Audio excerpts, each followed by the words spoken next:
Back at it again, ladies and gentlemen. MetroFanTV coming to you live with the weekly rundown from somewhere in the beautiful state of New Jersey once again. Lenz and Fernando here. Back at it once again. We're reaching the tough end of the season. I think the team will be playing 2 games a week for the next 3 weeks until Labor Day. So it's going to be a real busy set for everyone involved. I mean, this is crunch time, isn't it? Yep. Time to get down and dirty with the best of them. And I guess we'll begin this discussion about the long away segment of the schedule with the recap of what happened up in Bridgeview last week. The Chicago away game, I guess on the 11th of August, was far from a classic, to say the least. One of the scrappiest games that I think we've seen in recent memory, but you know, it was nice to come away with a very well-fought 1-0 win. I think ultimately, looking from the get-go, I think it was pretty clear to me that Chicago set up to basically clog the absolute shit out of the game. I mean, it was really hard. It was a really tough nut to crack in that formation. It almost looked like a 7-3-0 at some points of how deep the defensive line was and how much that midfield was kind of collapsing on him. You know, I mean, when teams are kind of set up like that, you know, like it was very clear that they set out to try and frustrate us, right? I mean, going out to returning to the blueprint, that beat us at Rebel Arena, where Schweinsteiger playing as that sweeper behind the 2 sort of center backs and the midfield collapsing a bit more. And, you know, for the most part in the early going, like, it worked. You know, it was clear that they wanted to invite pressure upon him. Those 2 low blocks that they were forming with their midfield and their defenders, while just mostly looking to hit us on the counter with these, like, sort of long balls and over the top to, what's his name, Raheem Edwards, and that guy with the totally fake name on the other wing. What's his name, Brant Bronico or something? Like, yeah. I was like, that's a fake-ass name, man. Like, but, yeah, I mean, it was a tough challenge. I think Veljko Paunovic definitely went back to the golden well on us, because we know it's true that we do struggle against teams that generally try to play us like defensively and sit deep and play us physically. Thoughts about the Yeah, I mean, that strategy? was kind of it. It was a very, very defensive game. I was a little surprised at how defensive they went into that game. I figured, you know, kind of being at home and being in the position they are in the standings, they maybe would have tried being a little more proactive on the attack. But at the same time, they're not stupid. They know what that means. They know that if this team comes, you know, if we go to an away game, we're going to go to play. And if the other team wants to play, well, then you're kind of falling into our hands. They definitely tried a lot of the same tactics as what they tried when they were at home. When we were at home, a lot of them didn't work because I feel like we were pretty well prepared. I don't remember the lineup off the top of my head, but I feel like the back line was a little bit different this game. Did we rotate in that against that Chicago game? I don't remember, but I feel like our defensive line was just so much stronger this game. I mean, there were definitely some moments where you're kind of at the edge of your seat, but overall, I think we did a great job of neutralizing a lot of their long balls. Again, look, with the way we've said it many times, with the way this team plays, there's always going to be shaky moments, always. But this is why you have guys like Parker. This is why you have guys like Long and Taxi and Murillo. That is their job. By having that good of a back line, you're able to cheat.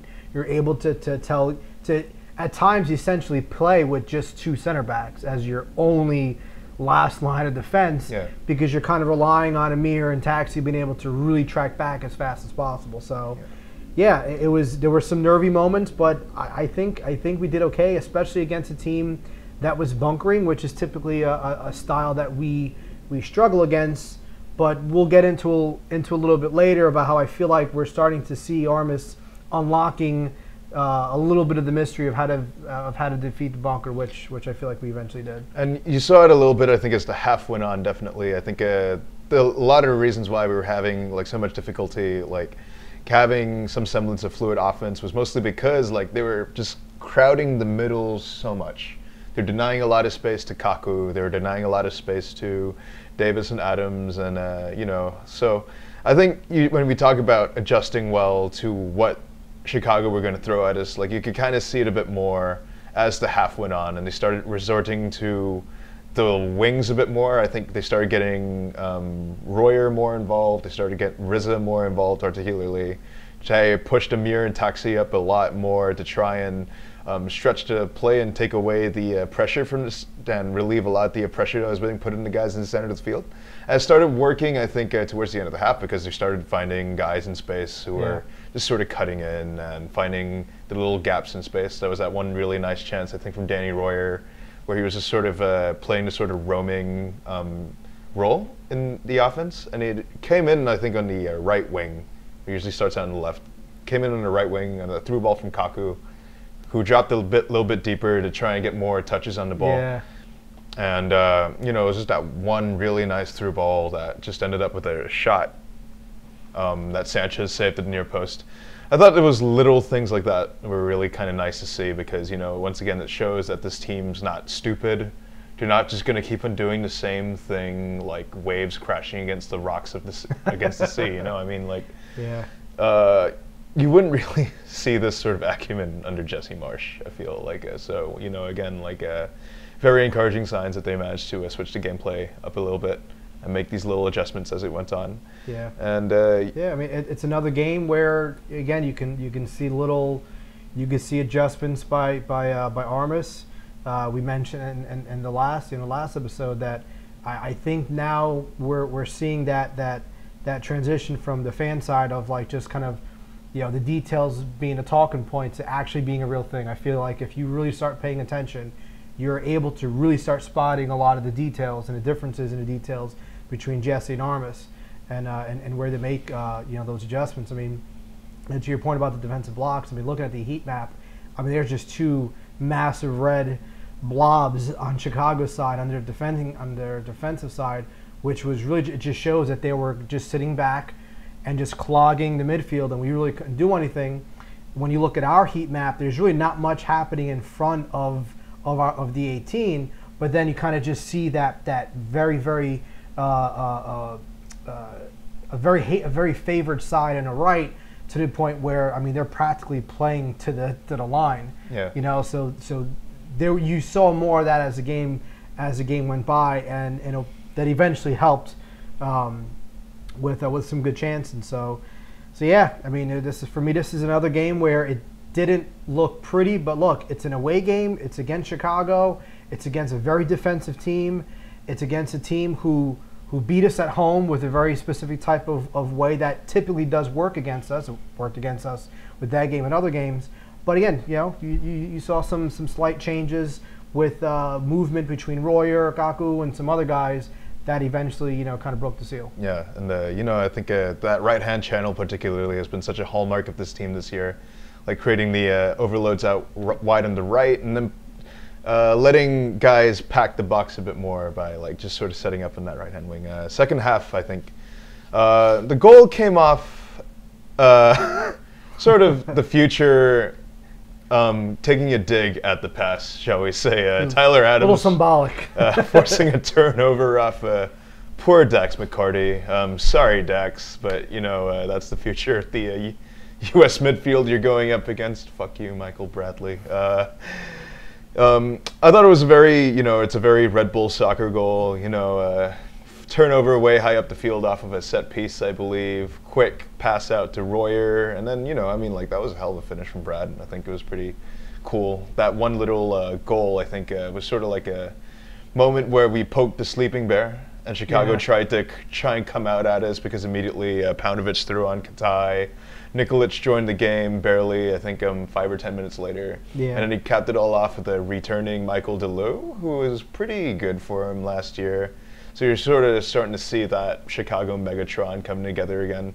And I think when we talk about adjustments again, you know, as soon as Katai and Nikolic came on, you know, we talked about shaky moments at the back.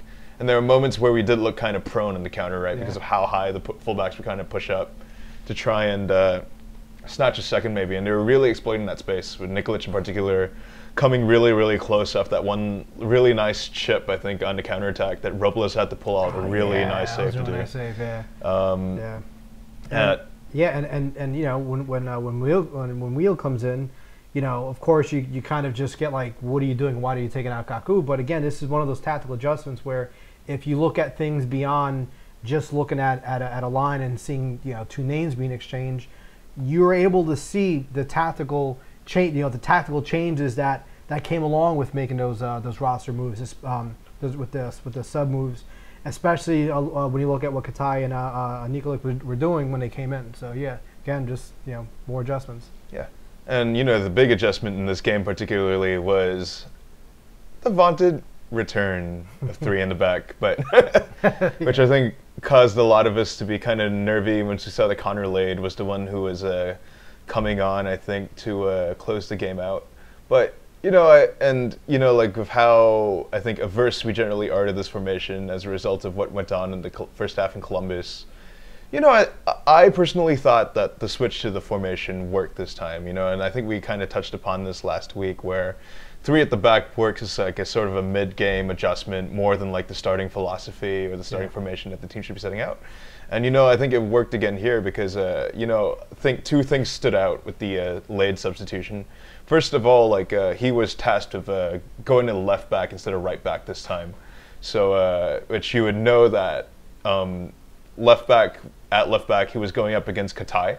Mm-hmm. So that was particularly a bit more of a vaunted thing to try and take Katai out the game a bit more, which I thought was a really nice little tactical wrinkle that Armas did. And it kind of shows his acumen a little bit. And second of all, I think, like, because of how prone we looked to those long balls, because of how high the fullbacks were pushing up, you know, I think forming that solid three-man block at the back, you know, really locked down on our ability to cope with those things, because you had a very solid line and everyone kind of knew where they were, you know, like no one was very positionally disciplined, and because of that, like, we managed to deal with more or less a lot of the things that they started throwing at us. Because as soon as we switched to three at the back, like, they had nothing. Yeah, absolutely nothing. Yeah, we talked about it last week that, you know, the three in the back it's good as an option, and when it makes sense, but more importantly, when you have the right players on in that back three, back five. This is another game where it worked simply because Colin wasn't there. Again, I love the guy; he's a great guy. But, you know, by you mentioned he goes to the left. Well, now, you know, now Taxi slides over and is basically the left center back, and then you still have Long, and you still have Parker, and you still have Amir. So you still have a lot of that speed to track back. You still have that quickness and the sharpness, and again, just a raw speed to deal with the attackers and fill in some of that open space. You know, this three in the back is going to be something that I feel in the playoffs is going to be crucial for us to have, because there's definitely a pattern I feel of more and more teams just kind of sitting back and just going for those long diagonals as a way to beat our press, but in a way that isn't fully bunkered and gives them opportunities to score. Because what you used to see a lot of times was teams kind of just bunkered, right? That's all they did, and they kind of just hoped for a break.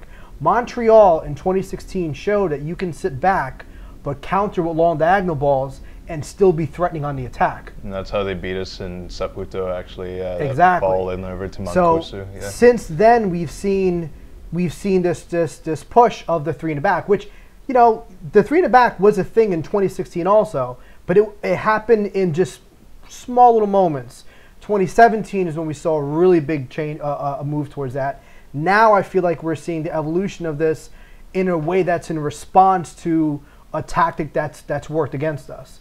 So if we can now use this with the right personnel and the right moments, use it in the right tactics to now neutralize a bunkering, attacking, you know, counter-attacking style that's worked on us, then now you're forcing opponents to find another way to beat the press while at the same time giving them attacking moments. You can sit back all you want, and you're fine, but you're not going to be able to score. And that's just kind of been a problem. That was a problem with them with the league in 2015. They didn't know what else to do.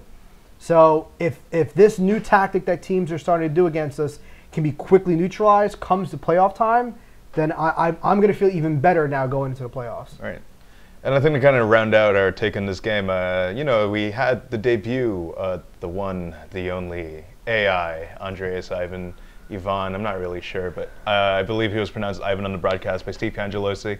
And, you know, I think there was some discussion about Ivan looking a bit underwhelming and some other media outlets this week, but you know, I'm inclined to kind of disagree. Nothing eye-popping, sure, but you know, I thought there were a number of really nice defensive moments that showed he'd already kind of been very in tune with the press. And, you know, I think he drew that free kick late in the game to relieve the pressure, that really nice step over and cut move, which I think as soon as he gets up to speed, like, he's going to be a really great asset to have. And I think, you know, we had one statistic out here, you know, in his 10-minute cameo, he was out here engaging in 4 deals for the ball and won 3. That's 3 key interceptions and 3 balls that he won within 10 minutes of coming on. I think that basically, like, suggests to me that he's quite well attuned to what the defensive demands of the system are. You know, I think it's very good to see that he's willing to put in the work in the defensive side of the ball, and it really fills me with a lot of confidence that he already kind of knows like where he's supposed to be. Yeah. And it's just why I kind of disagree with some of the people saying, "Oh, he doesn't really look too good" or whatever. I mean, it's a 10-minute cameo on the road against a team that was playing defensively, right? So I mean, but like even then, I feel like if you look closely enough, if you're kind of in tune with what are the responsibilities for players in the context of how this team plays, there were a couple of moments that I felt were like, oh, okay, like you said, he's already starting to get it. The moment he came on the field, the very first thing he did was a press.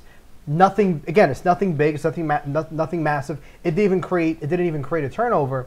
But the point is, from the moment he stepped on that pitch, he knew what he needed to do.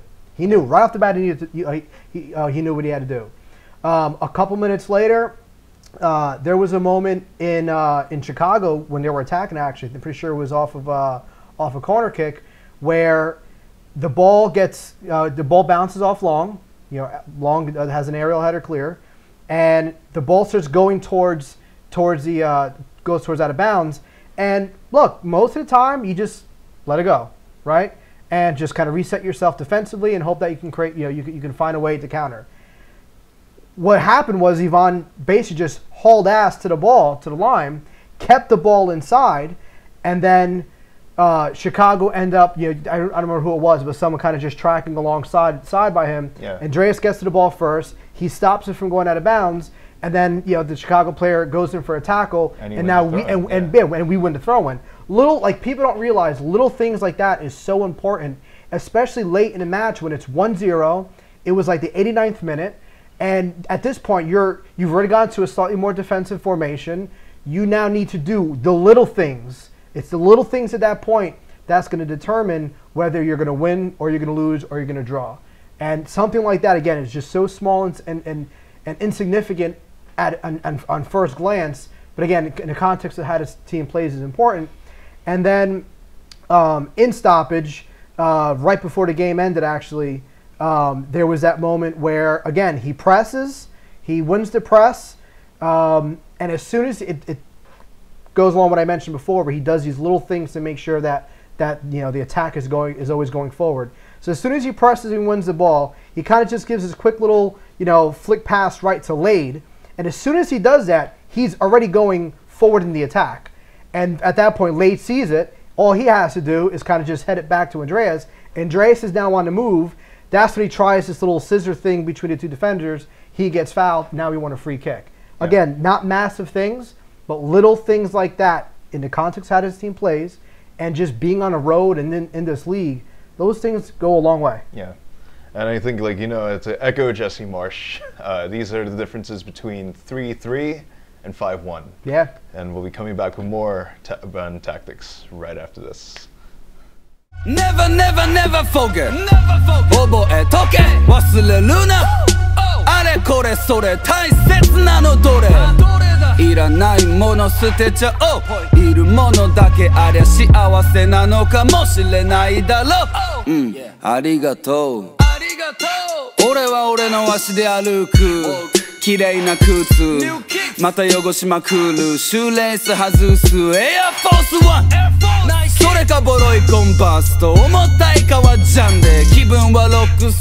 And we're back, and we'll be talking a lot more about tactics in a very special segment today. I think this was partially inspired by, I think, a lot of talk stemming from an MLS Digital article I think that we saw coming out about people just not quite being sure about there being some semblances of differences between how we are doing under Chris Armas than we are under Jesse Marsch. You know, I think this has been a very common thread of discussion amongst people, is that we look kind of different, but we're not really sure how, right? And I think, you know, I think the basis of this segment is that, like, we went back and we looked through a lot of tape, actually, after a discussion that we had on Tuesday. And, you know, I think we've figured it out to a degree. And, you know, I think the big clue for this segment came, I think, from Tyler Adams' comments in training before the first NYCFC game that Armas was be taking charge of. And, you know, it kind of sent a lot of people into red alert, because there was talk about there being a move to possession under Chris Armas. And, you know, I think we weren't really thinking too much about it at the time. It was kind of dissected, but it came out and we saw that, you know, we were still resorting to the high press as like our sort of plan A. And the reason why I use the phrase plan A is because this wasn't Tyler, I think, as it turns out, like, Tyler wasn't really suggesting that we were going to be replacing the high press of a more possession-oriented game. Instead, I think the difference that we were hinting at earlier is that possession is actually used as a complement to the high press. Yeah. You know, it's not a complete replacement of one system with the other. It's more of like a wrinkle that happens particularly when the team finds itself in and around the 18-yard box against a settled defense. You know, I think it was clear to me that, you know, there was this one stat was thrown out that we were making, I think, 3 more passes in the attacking third than we had under Jesse Marsch. And I think that turned out to be the sort of like the key statistic that clued us in on this. You know, like, possession in context of Chris Armas' team isn't being used as a replacement for the high press. It is used when there's no clear chance to break on the high press that is created off the press, and it's resorted to when teams sort of like kind of settle in their defensive formation, you know? Yeah. Like, Chris Armas is trying to get the players to be a bit more comfortable on possessing the ball and working out opportunities against set defenses, as opposed to like just trying to purely rely on the defense being unsettled to try and strike at his opposition, you know? And I think I would describe it as this, you know, it's if there's no clear-cut chance to break, as I say, the team will slow down and try to work something around the box instead. You know, like, possession plays work as an added option. You know, it's not, again, it's not a wholesale replacement for what we've been trying to do as a team. And I think if you look at some of the advanced statistics that were released about the in the last 7 games under Chris Armas against the last 7 games against Jesse Marsch, like, you can see that there's been a lot of shifts in roles, and I think Fernando's going to go into more depth about this. Yeah. So like, you know, like you said, the argument started with this big glaring stat of 3 more passes, of 3 more passes in the final third, I think it was, and what got us kind of conversating about this was a snippet of Doyle where saying, you know, there's like this jarring difference of the way the team plays, but he had like dig deep into his numbers to figure it out, and it's like, whoa, slow down. Like, it can't be, something can't be jarring, so jarring where you can't figure it out. Now, he's not wrong in the sense that something has been visibly different with the way the team's played in certain situations. I think more in the first couple of games than the last couple of games. Maybe he was a little more heavy-handed with some of those new tactical wrinkles. But basically, what we're kind of theorizing here is it's kind of a culmination of a lot of things. For one, that stat in the context of how they were trying to do it, I fundamentally disagree with. So they were trying to center this around the context of Jesse's 16 games versus Chris's 7. Right off the bat, in my opinion, no. Like, I do data analysis for work. To me, that's null and void. That's way too varied of a set of data points to really try to link things together. The beginning of the season is just fundamentally different than now. And even if you want to really compare the last 7 under Jesse, and Chris's first 7 now, which is what I think is the fairest data sets to compare, there's still a big missing piece in that, and that's Florian Valot, which, interestingly enough, might actually be the biggest drive of the changes that we've seen, more so than just this big philosophical, tactical change. So if you look at some of the advanced statistics, and I'm going to try to explain some of them as I go, but if you look at some of the advanced statistics, the general point that kind of sticks out is the team isn't shooting any less. They're actually shooting almost exactly as many. They're taking almost exactly as many shots as before. Their shots on goal drastically plummeted. But what's interesting is we're basically going to compare Bradley and Royer on an individual basis, and also the team as a whole, with Jesse's last 7 and Chris's first 7. So the team highlights in the last 7 under Jesse, 96 shots. Under Chris, under Armas, it's been 90. That's almost, there's really no big difference between there. Shots on target though, 41 under Jesse and only 28 under Armas. 11 goals under Jesse, 10 under Chris. One of them was an own goal, which would make it 11. But here's the interesting thing. Despite taking almost half the amount of shots on goals, their expected goal actually went up. Yeah. From 11.15 under Jesse in the last 7 games to 13.82. That's not an insignificant stat right there. The goals to expected goal, however, we're seeing a gap. Obviously, they only scored 10, but they had expected 13.82. So for Jesse, it's minus 0.15. For Armas, is minus 3.82. Key passes. So that's another thing. People have been saying, oh, they're not creating as much, right? People keep on saying they don't look as threatening. Stats say otherwise. Key passes, 71 under Jesse in the last 7, 73 under Armas. Assists, there have been 10 assists. These are direct assists, not MLS assists. There were 10 assists under Jesse and 9 under Armas. Expected assists, 8.77 versus 10.9. Then you kind of go over a couple of the expected goals plus expected assists. 19.92 under Jesse, 24.7 under Jesse. So the actual the productivity has actually gone up. The expected goals per shot, almost the same. 1.41 under Jesse, 1.55 under Armas.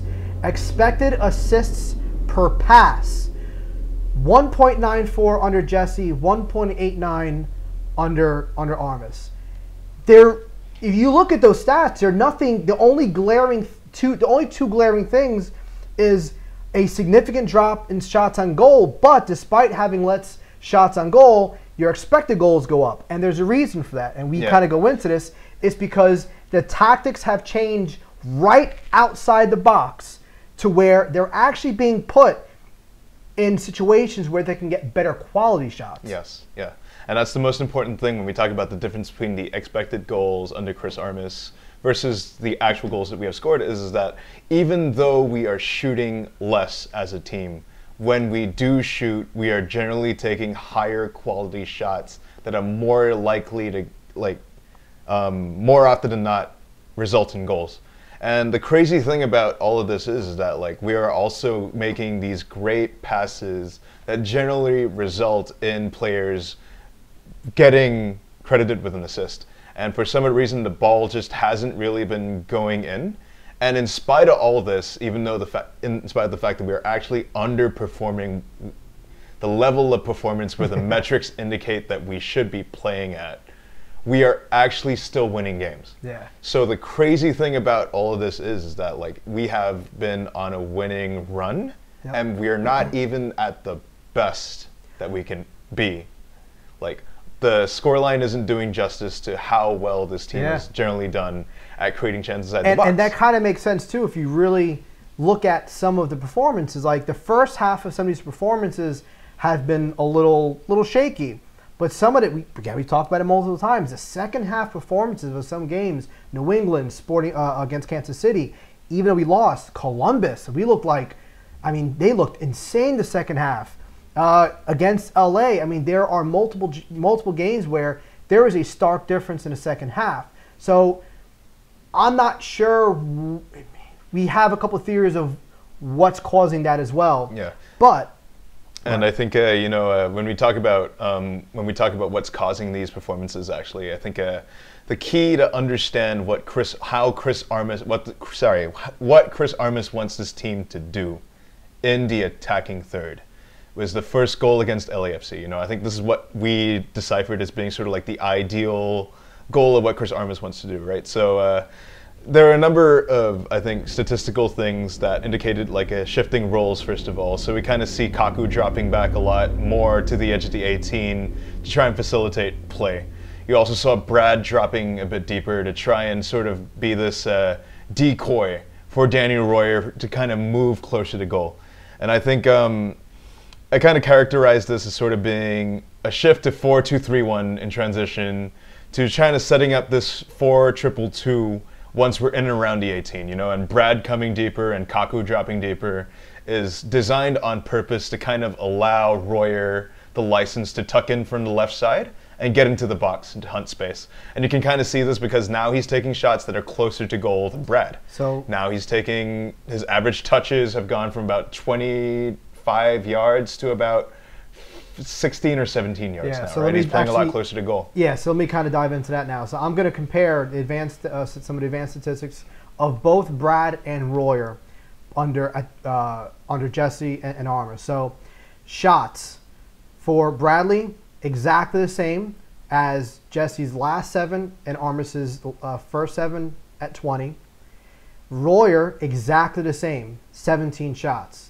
Shots on goal for Bradley, not that much different. 7 under Jesse, 6 under Armas. Shots on goal for Royer. Royer's the key to this, by the way.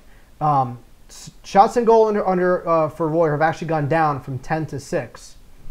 But somehow his expected goals have gone up. So Bradley's expected goals have also gone up from 3.18 to 4.5. expected goals per game. Royer is up from 2.48 to 3.75. This is where it becomes clear what's going on. Distance. The distance for every shot that they've taken, Bradley hasn't changed much. It's gone down a little bit from 6.5 yards to 15.9. But Royer has gone down from 18.3 to 15.2. That is huge. This is in yards. So we're already seeing that Royer is being more directly involved in the attack than he was before. And if you remember, that was the big change for Royer last year that helped. The big change to that 3-3-1 formation was getting Royer facing a goal and getting him more involved. Yeah. Key passes. This is another big one. Key passes for Bradley, 6 under Jesse, 12 under Armas. So Bradley is a little bit closer to goal. He's getting same amount of shots, but he's playing more of a playmaking role than he did before. And the distance of his key passes have gone down from 20.5 yards to 18.4 yards. So he's creating more and he's creating closer to goal. But this is the big one. Royer, his key passes down from 6 to 4, which I think is a good thing because that shows he's now taken a less of a burden of playmaking and more of a burden of trying to score, as all the other advanced statistics show. But here's the thing for him. His distance to key passes plummeted from 24 yards to 18.7 yards. That is ultimately the difference for what we're seeing here. Yeah. Is we're seeing Bradley with a more playmaking role. He's getting more involved with a couple of passes. Royer, he's also creating a lot of these decoys.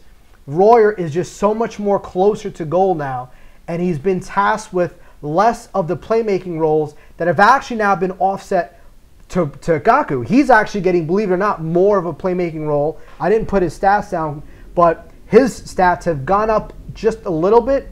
But if you look at some of the games, it's not so much how if he's gotten closer or farther, it's where he's positioned relative to Royer, Bradley, and even sometimes some of the other players like Murillo, where he makes that kind of that lone sweeping run. So. Yeah. The difference isn't that the team is necessarily playing different. They're not any less aggressive than they used to be. They're not slower than they used to be. And that the 3 passes extra in the final third is very confusing. And it's without the right context, it kind of tells the wrong story, because it's not that they're playing slower in the final third. They're still playing just as fast. They're just playing more. And a perfect example of this is that goal against it was the LAFC goal. Against LAFC, where there were quite a few passes in that sequence, but all that happened within 6 seconds. Yeah. For the time that Royer started making that run inside with the ball and he made his first pass, it was 6 seconds until goal. I guarantee there's more passes and more touches than we're used to seeing, but the speed of which it's happening is almost exactly the same, if not faster. Yeah. And that's what people have to understand. We're not playing slower, we're playing more, but at the same speed. Yeah, like I would kind of characterize it as this, right? Is that like the 3 extra passes are there to kind of allow people to fall into position to set up the attacking play. Once everyone's in position and the pass to Kaku is made, is generally the signal for the attack to start is a pass to Kaku. Once Kaku receives it, it's go time. And that's where the 6 seconds from pass to goal thing happens. You know, it's a sweeping ball out to Amir, finds his way to center for Royer to tap it in. Basically, what we're seeing here is that we play at a purposefully slower tempo for a bit to allow people to push further up the field. You know, it's to allow the 3 added passes are there for guys like Amir, guys for Kamar, guys like Riza, and whoever is involved in the attack to try and push up a bit more. And you know, this is sort of like the difference to me is that this possession-based game is more related to player instructions in the attacking third, because if you go back and you watch the tape against LAFC, or you go back and you watch the second game against the second goal, I think, against New England, where Brad scores off the header, like you can see that everything is centered on, first of all, trying to get Kaku in and around the 18-yard box, and once he receives the ball there, quick. Some kind of decisive act where the defense isn't anticipating a quick burst of movement from the back, and that just brings everything in. That's the start of everything, you know? And Gaku hitting that 18 is definitely, if you look at a lot of the goals that we've seen lately, there's definitely a trigger, and it seems like that trigger is typically when Gaku gets closer to right at the edge of the 18, because as soon as he starts getting there, that's when you start seeing these random, what seem to be just kind of random movements by guys, but it's definitely orchestrated. It's definitely very intentional. Yeah, and you know, like this is why we say again is like these possession plays are there to be plan B for when we can't create anything immediately off the press. You know, like that's what Chris Armas is trying to do. They're trying to get guys to think about space tactically and think about their movement off the ball as the quick movement off the ball as a means of trying to create something off surprise. And you know, like, we can only really do this since Kaku is 10 times the playmaker in terms of passing range than Sasha Kljestan is. You know, like he's got a whole assortment of balls that he can play in over the top that can start and find anyone wherever he wants to, you know. And I want to emphasize that, you know, it's here to complement the work that we do in the press. This is the plan B that we have as a fan base have been clamoring for. It's a Red Bull plan B. Yeah. Since the start of the Ragnick era. You know, we still score Red Bull soccer goals. We saw that against Chicago. We saw it against the second goal at LAFC.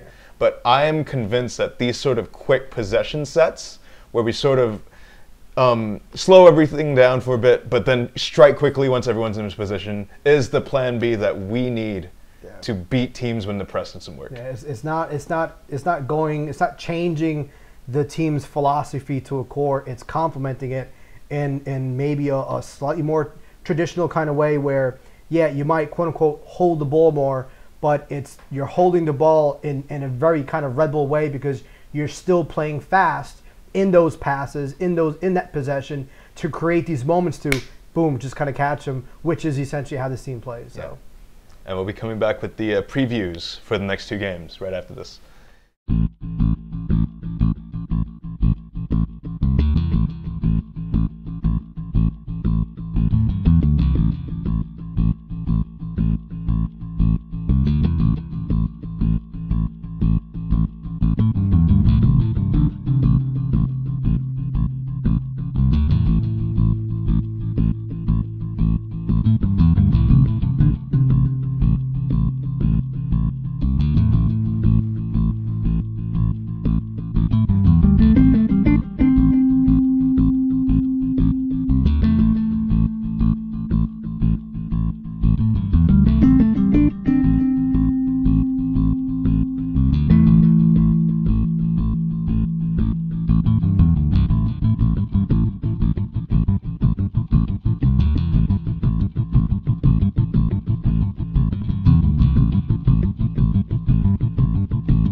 And we're back once again. It's good as we mentioned earlier at the top of the episode. This is the crunch time of the season. People have been calling this sort of the gauntlet-y bit of the schedule, and I'm inclined to agree. So we're in two games a week until Labor Day, and they start with the transcontinental trip to our friends in the North Vancouver. The third wheel of the Cascadia Cup, the Philadelphia Union of the Northwest, come into this game 7th in the Western Conference. Their last 5 games have been a bit of a mixed bag. 2 wins, 2 losses, and a draw. They find themselves behind Mike Petke's RSL in 6th, 2 points behind RSL, I think. The metrics-wise, this is sort of a middle-of-the-pack team, a negative 0.19 expected goal difference per game coming into this Saturday's game, compared to their goal difference per game of negative 0.29, which kind of indicates that they're sort of underperforming the metrics slightly, but this is still, by any indications, all things considered, a very mediocre team, who is also coming off a pretty crushing transcontinental trip at their own in midweek to Toronto FC in that fucking tin pot championship that they got going on in Canada. I think looking at some of the underlying numbers, that this is a team that on paper have a really good offense.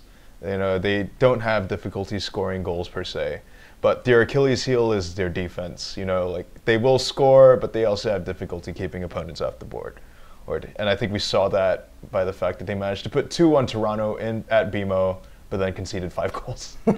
So, statistically speaking, there are some causes for concern because, this is a Vancouver team that is very good on the counter as a result of them having very good dribblers out wide in Alphonso Davies and Christian Teixeira. And this is kind of something that we have to take note of, especially with how we love to have Amir and Kamar push really high up the pitch. Yeah. And it leaves a lot of space in behind on the wings for these two to exploit. So in any case, they find themselves isolated against Davies and Teixeira on the break. I mean, it's needless to say that Long and Parker are going to have a really big task in their hands trying to deal with that. So all things considered, I think that is one potential pitfall that I could see us kind of falling victim to under Ode in Vancouver, is some kind of counterattack out wide when fullbacks are pushed up high in the attack. Yep. Especially when we talked, I think, last segment of how with these possession sets now, a lot of the width is coming from Taxi and Amir out wide. So that is something. They've definitely been part of the build up to the trigger quite a few times, especially Amir. Especially. I guess the key players in this game, in my opinion, will be the ones in the attack, and it kind of comes down to the counter-attacking style that Carl Robinson wants his team to play. You have Alphonso Davies and Kai Kamara, and Kai Kamara is still in this league. He plays in Vancouver, but just because you don't know anything about Vancouver doesn't mean that none of those players exist. And our old friend Kai Kamara is their leading goal scorer with 10 goals. He's used as a sort of a target forward, I think, to try and start some of the Vancouver attacks. A big statistic is that, 5.1 aerial duels won per game. This is a guy who is an absolute beast in the air. And it kind of has to be respected because, we don't have the biggest backline in the world. Long's about, 5'11", Parker's 6'2". Yeah. Kai's 6'4", and is very good at... He's that tall? Yeah, he's huge. No way. I think he's about 6'4". I never realized he was that fucking tall. I might be wrong. The hair may be adding a few extra inches, but Kai Kamara is by all metrics a big lad. Imperial or metric system. He's a big unit.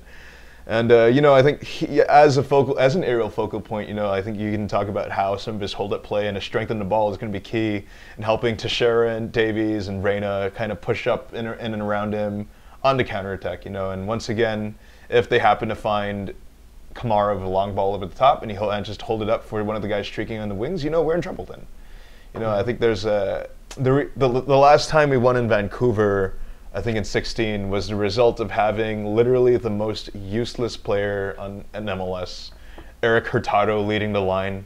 And now that they have an actual competent target forward who we should have lost by fucking 10 goals that game, man. Yeah. And now that they have an actual proper target forward who can probably bang him in, that is a bit of a. We give that concern. money chances to fucking Davies, where just don't even go. Yeah. Just don't even go on the fucking field.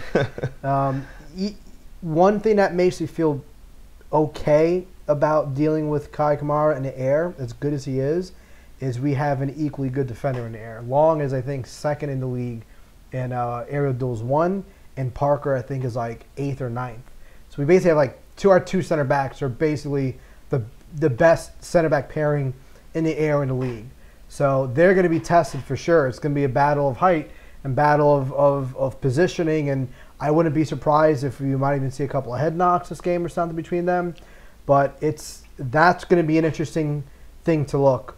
And I think on the topic of Tim Parker particularly, it is the Tim Parker revenge game. Yeah, because and the Felipe revenge game. We'll be talking a bit more about Felipe right after this, but we can't really do a Vancouver preview without addressing the Wayne Gretzky of Canadian soccer, Alphonso Davies, the $16 million man. I think this is the guy who may be primed the most to give us a lot of problems. I think there's a reason why Bayern dropped $16 million on this kid. Yeah. Like, his dribbling skill is unbelievable, and if you get him in isolation against you one-on-one, like, there's a pretty good chance that you're going to be skinned alive, because he's got some moves, man. Like, when he's on his game, he just goes through defenders like like fucking Nightcrawler, like right through the walls, like. Yeah.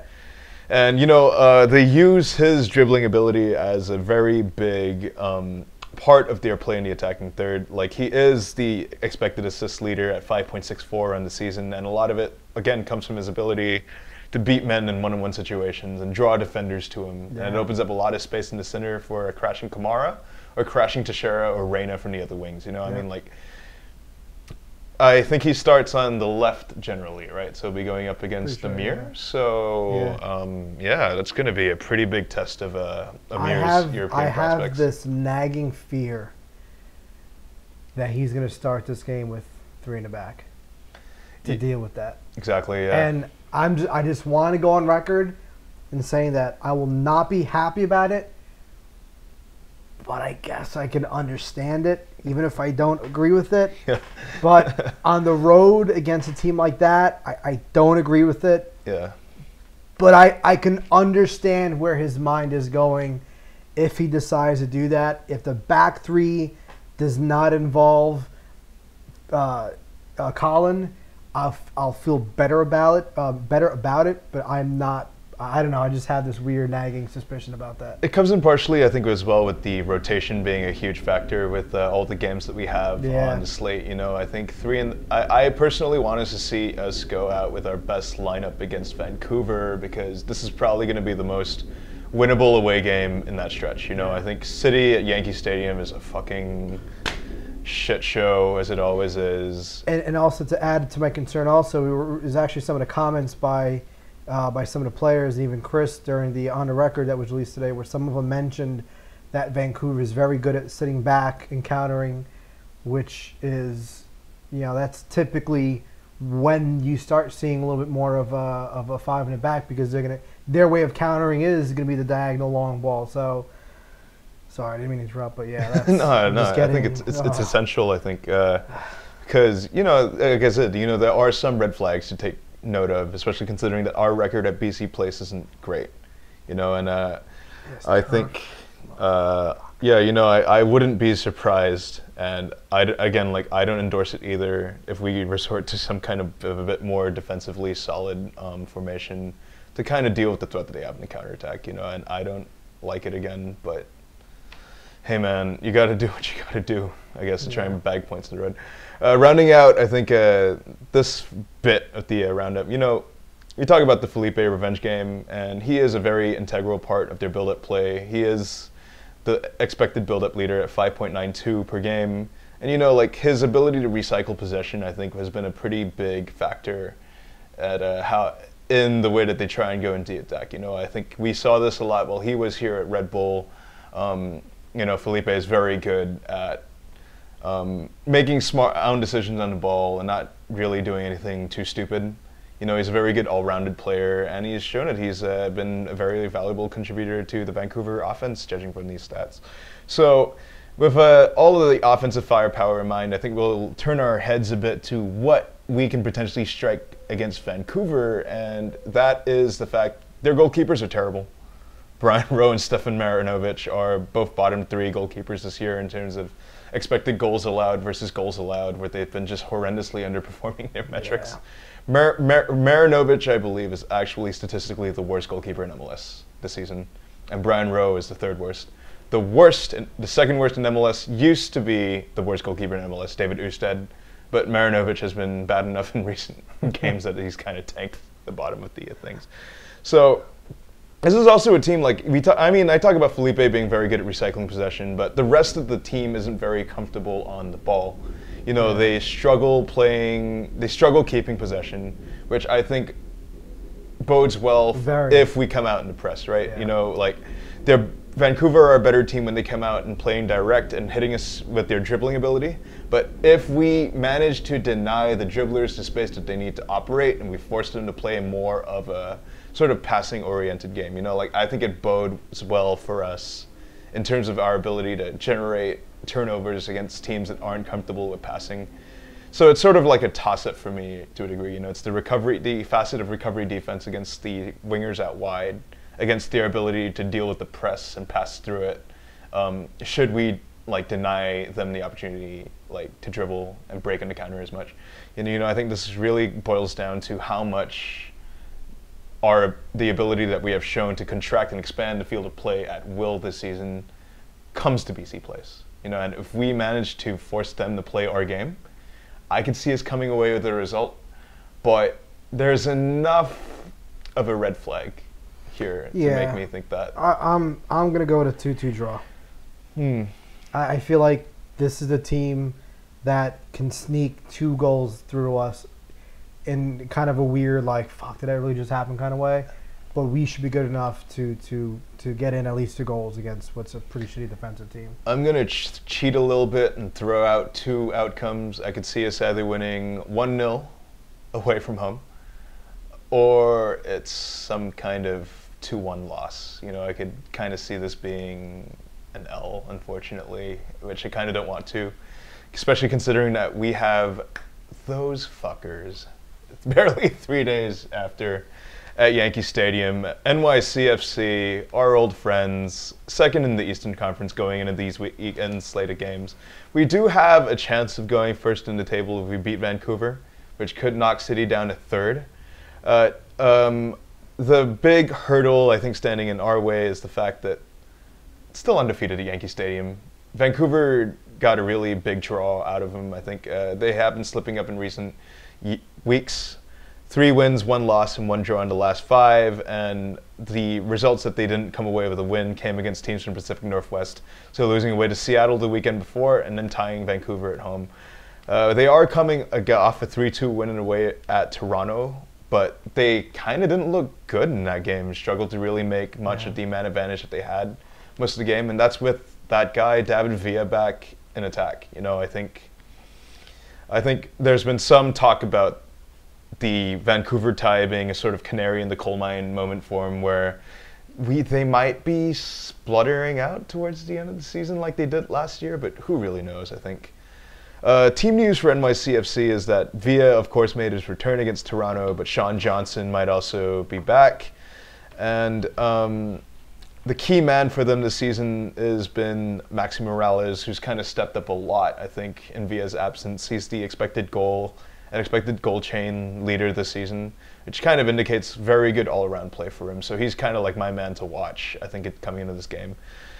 It's hard to really say how the game's going to turn out because the Yankee Stadium factor is such a fucking crapshoot. It's a place where we dominated at first, but look, we haven't won a game there or even had a draw since the 7-0 win. So you would think with our style of play, it would fall into our hands because it's so fucking small. You can kind of force those pressing moments more and more frequently and more aggressively. But they seem to have done well with kind of using that Montreal kind of a plan book from 2016 of just long balls. I mean, look, it worked against us in the last game. But, you know, it wasn't a terrible game against NYCFC. And let's remember, last year when we lost, in my opinion, we lost Royer that game. That was a massive loss. Yeah, we lost Royer. We were playing a paper-thin back line because our defensive depth at that point had been completely shot. I mean, fucking Sal Zizzo was seeing time split between center back and right back in that game. I mean, but now you look at this game this year, and you know, we lost, but they're still a good team. So you're going to have moments where you're like at the edge of your seat. You know, you're not going to. I mean, unless you're just a completely godlike fucking team, when you're going against equally good teams or teams that are really close to you, there's going to be moments you're going to be like, oh, shit. And there was a lot of that against NYCFC. There were moments where they really, took us to task, but there were moments where we looked really good, too. We created a lot of threatening moments. I think we actually created better chances than we did. We just weren't sharp enough. We didn't finish them on a day, yeah. I think if you ask me that City game, I think earlier this year was kind of under a lot more magnified because A, it was Chris Armas' first game. B, the first game without Flo. First game without Flo. The substitution fiasco kind of threw a lot of people for a loop, I think. And then on top of that, you know, if you factor in all this, I think you kind of have to look at the fact that we still created a lot of chances that weren't taken. And their game winner, I am off an absolute mind fart from Tyler Adams late in the game. Came off of a Chivas mistake. It was basically a Chivas mistake, yeah. I mean, this is a team that had a lot of things going for it at home against us, and we still sort of took them to 15 rounds, I would say. Yeah. And then we punched ourselves in the dick, and we lost in a TKO. I mean, that's basically how it goes. So my thoughts going into this game is that the last game was not really a good look or a good representation of how we are at their home because we lost Flo, and that's the first game of now trying to fill that void of Velo. Velo was one of the most important players on our team up until that point. Now, I think there's a strong argument to be made, and we kind of talked about this in the previous segment, that we actually might be playing better without Florian. There's definitely quite a bit of evidence to point to that, which, again, we talked about. So, our team now, it'll be 9 games post that game, is, I think, a little bit different. I think we're utilizing players differently. We're playing differently.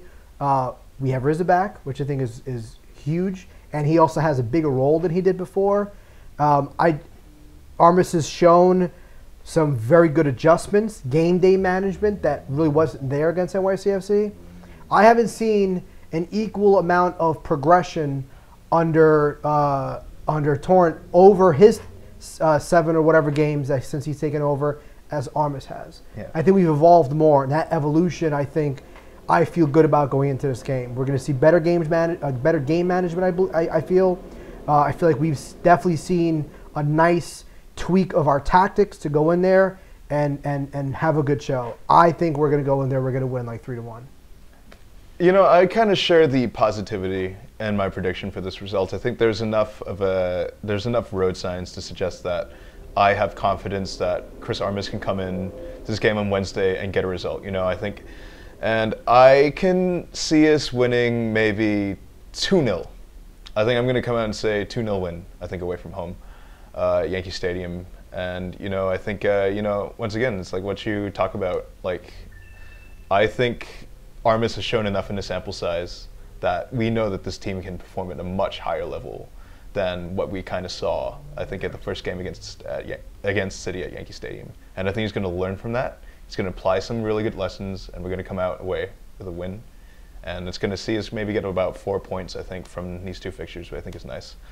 I think he gets his first goal that game. We'll be coming back with more questions right after this. Good spinning ball at the back for Cayens to deal with, but deal with it he did. Bradley Wright Phillips is onside here and with a clear path to goal. Sean Johnson with the save, and the follow-up is in. It's Kaku.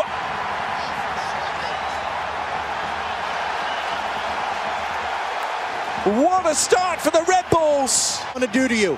They want to high press. They want to turn the ball over. So when the ball then turns over, They've got you outnumbered in your defensive third. That is Bradley Wright Phillips. That is a player that's got 10 goals against you, and he's wide open because that ball turns over. Sean Davis finds Bradley Wright Phillips, and they overflow you with numbers coming forward. Kaku follows the play up, and as you look at our target goal post, seemingly the entire winter. but he was also the biggest topic of discussion after that defeat against Chivas Guadalajara in CONCACAF Champions League. Because 4 days later, he was in the lineup. Well, Kaku making things happen again, and that's a deflected shot, and it's 2! It gets better and better for the Red Bulls. Florian Valot is going to take the plaudits. It was the deflection that left Sean Johnson helpless, but it'll be Valot's goal. And we're back with the mailbag this week. Once again, before we start, we'd like to thank everyone who sent in a question this week. They're wonderful as always. And as per our policy here in MetroFanTV, we'll be trying to answer every single one of them as usual. So without further ado, we'll start with Justin Brightbill on Twitter asking, if the Red Bulls have 69 points going into the last week of the season, they have to throw the game, right? 2 takes on this, and I'm going to be putting on my Friedlander hat for this one. A, Justin, throwing games is illegal, so that means you probably have to forfeit the season. And 2, I mean, like, if it's 69 points and with the shield firmly in our grasp, I say do it. But, you know, don't actually admit that you're throwing the game. like just play Tommy Redding or something. Like, yeah. I was gonna say, yeah, just call up a bunch of like Rebel 2 kids and start them that game, but like they would probably still win because we're playing against Orlando in the last game. Yeah. And I'm sorry, but like I firmly believe that if we were to play Orlando again right now, we would just absolutely fucking demolish them. Can you imagine Christian Caceres Jr. just taking Kleshin to the cleaners, like just barging him off the ball? Yes. Being like, I'm the fucking captain now. Like, it's so weird. That game is still, it still bothers me because I still can't believe that we gave up 4 goals against those fucking bums. I mean, look, pretty heavily rotated lineup. Our 5th choice fucking center back, who's based now a professional gamer, on an injured on a season-ending injury, was the starting center back.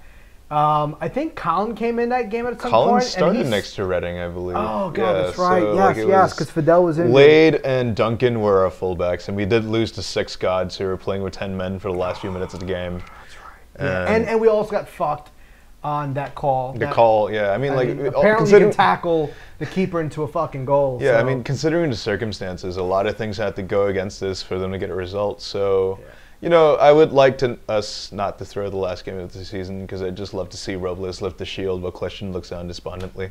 Yeah. But if it's clearly in the bag, I'm totally down for calling up like 6-7 Rebel 2 kids and starting them. That'd be fun, yeah. 2 questions in a similar vein from both Andre and Jeremiah, so we're going to be merging this one. Andre asking, pick 2, bench 1, Ivan, Riza, or Davis. One thing we're missing without Valot is a winger, and Ivan is that guy. But you're benching Riza, who is very good. So do you put Davis or Riza on the bench, or do you leave the lineup as it is for now? Jeremiah, on the other hand, asking something similar, saying, say Ivan becomes a starting caliber player as we get towards the end of the season, and Riza, Davis, Adams all maintain your level. Who's the odd man out? Ivan sit for consistency, Riza slide in, Adams move around, Davis out. Speculative, yes, but not surely totally out the question.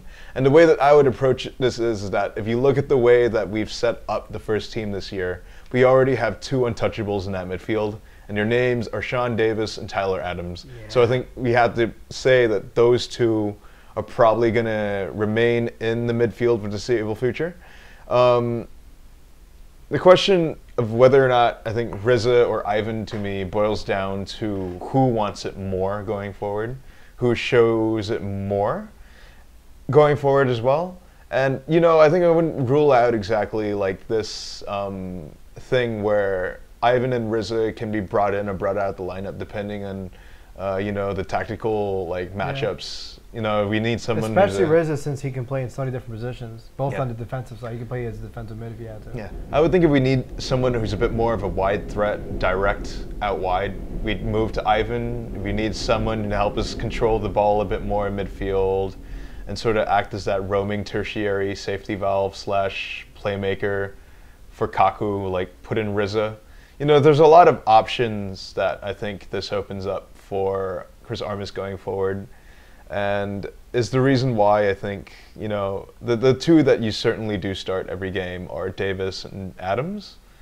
I don't really see them falling out the lineup, but Rizza and Ivan I can sort of see being depending on matchup dependent or going with the hot hand, basically. Yeah. I mean, Davis is one of those guys where he does so much work in the context of how this team plays. It's unreal. A lot of the things with Davis you're not going to see in a stat line. I mean, even if you dig into the advanced stats, you might not even see things, but he does so many things, so many things good. Rizza is interesting because he can play well in multiple positions. He's pretty good on the outside as a winger, not his best position, but he's done well there. He can play a 10. He could be a direct sub, you know, replacement for Kaku if he's done it before and he's done well. And also he could kind of sit back and play more of as kind of an advancing defensive mid. So it's, you know, I don't know if there's really a thing where it's just, okay, who are you benching? I think, like you said, it's going to really be dependent on the game state, the game situation, who you're playing against, rotation, and also who's just in form and who's doing well. If Andreas is doing that good, where you have to start him, you start him. You know, you kind of figure out, and at that point you figure out everything else. You know, maybe with heavy congestion, you know what, you sit Kaku on the bench.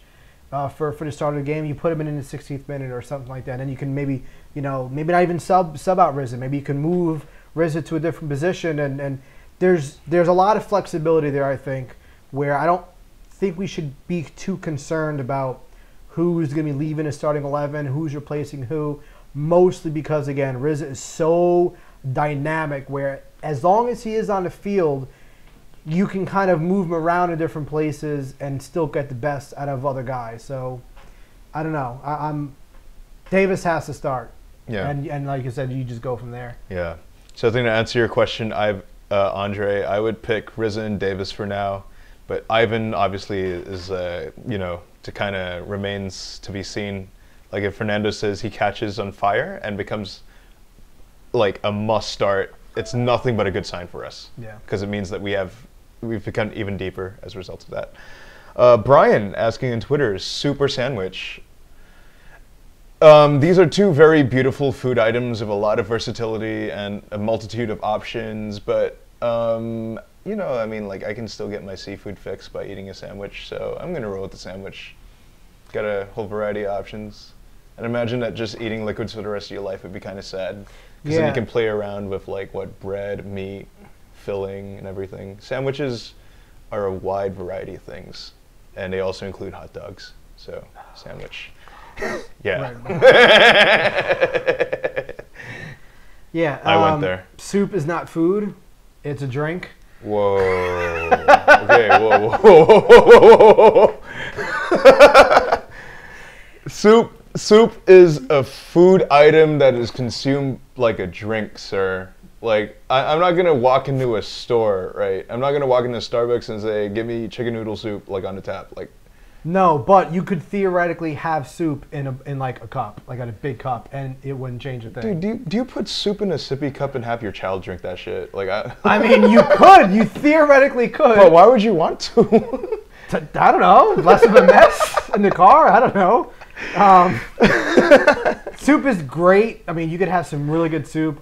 Sandwich. There's so many different sandwiches you can have. Breakfast sandwich, lunch, dinner.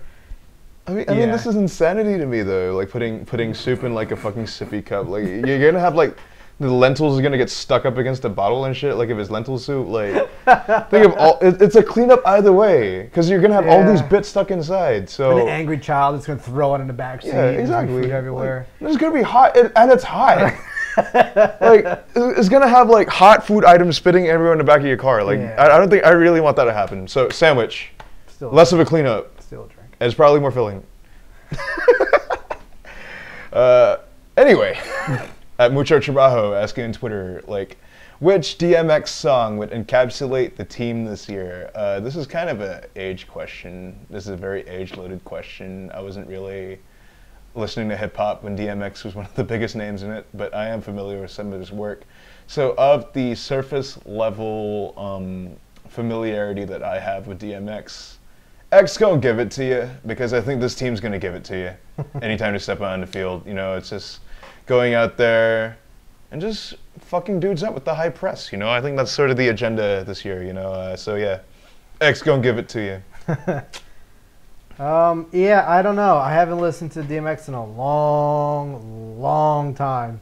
So I maybe Falling. I mean, it's kind of a sad, depressing song about, like, you know, him like bouncing around from home to home and being on drugs and all this stuff. But despite the down, he still rose and he picked himself back up and you know, he did better with his life. Kind of like our season. We fell from CCL. You know, we fell from US Open Cup, but we're going to pick ourselves up and we're going to win the cup.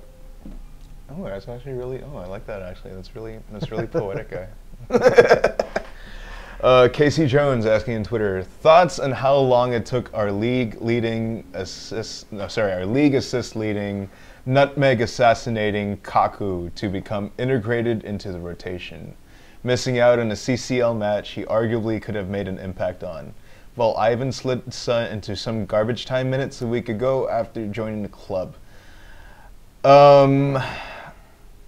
Kaku's integration 100% falls on Jesse Marsch, and to this day is still kind of senseless to me. I think you've seen me go on Twitter talking about how Jesse personally cost us 2 trophies this season. Yeah. Really and, you know, like, I think we talked about this in the past, that if Tim Parker can play for the team literally 2 days after being traded and having fucking jet lag on the field. Jet lag on the field, having to fly from Vancouver to Tijuana on like a last-minute whim, hanging out at Starbucks for 4 hours to meet with the team, going to the hotel. If Tim Parker could play 90 after doing that, I don't see why Kaku couldn't play against Chivas. It wasn't a matter of getting him tactically integrated, in my opinion. It's just that you fucking overthinking shit, as usual. Yeah, that for me is the big thing. And I don't mean to drift too far away from the question and answer, but I think I feel like I'm seeing the difference between Jesse and Armas was, as good of a manager as Jesse was, he was missing something where he just couldn't figure certain things out. And then he just goes galaxy brain. And then I can't figure this out, therefore let me start Bradley as a 10, Etienne up top, and Gaku on the bench in the most important game of the year. That is something that someone does who is just throwing shit at the wall because they're overthinking things, because they just can't figure out that last piece. Armas doesn't start that game like that. I'm telling you right now, Armas, no fucking question, Gaku starts that game against Chivas if he was in charge. Yeah. I have zero doubts about that at all. So I think the difference is who was the one making the decision to put in Andreas 10 minutes in to his first game, you know, a week after being here, and Jesse not doing that, you know, with Gaku. So I'm on the same lines for me here. And don't get me wrong, like, you know, integration is a real thing. Like, this is a much more complicating system than I think even some of our fans and some of our supporters really give credit for.